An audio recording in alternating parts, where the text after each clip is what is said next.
Couple of things here. I want to just point out my esteemed colleague, who I like very much, is not on the floor right now, but I wanted to point out his comments regarding the National Review and Mr. Robert Verbruggen, where he talked about saying that microstamping would be helpful to the police. That's exactly what the article says. But he neglected to finish the sentence that goes on to say, will be helpful to police who often find shell casings but no gun at a crime scene. It would be valuable to know what gun those shell casings came from and to whom that gun was originally sold.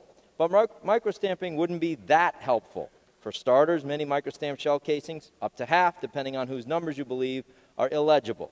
If a microstamping law passed, career criminals would presumably be sure to carry guns that were made before it or that came from a state that does not require microstamping. Basically what I was talking about before, we may create a black market for out-of-state guns here in New York as if one doesn't exist already, or that had been stolen and thus could be traced only to the original owners. That's one thing regarding that. Now, regarding violent crime, you can't get any more left-wing, if the National Review is right-wing, you can't get any more left-wing than NPR. And NPR said violent crime was down for the 5th year in a row. That's according to the FBI. 5th year in a row.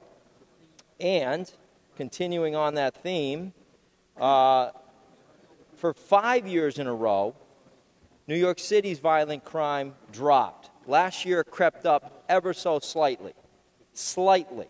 They still managed a 0.4% drop in the major crime areas in the Bronx due to a sharp decrease in nonviolent crimes. Regarding the statement about police officers being killed in the line of duty, I never want to see, as do none of us, it's a tragedy when a police officer gets killed.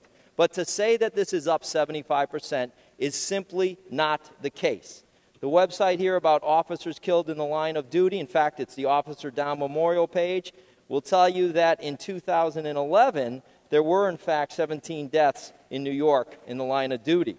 However, in 2012, gunfire deaths are down 54%. I remain opposed to this bill because it's unproven technology that will once again infringe upon the rights of legal gun owners in the state of New York. It will put New York manufacturers at a competitive disadvantage, and it does nothing to solve the problem that we seek to solve.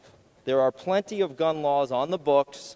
We need to enforce what is there, infringing once again upon the rights of legal gun owners. Criminals don't care. They don't care.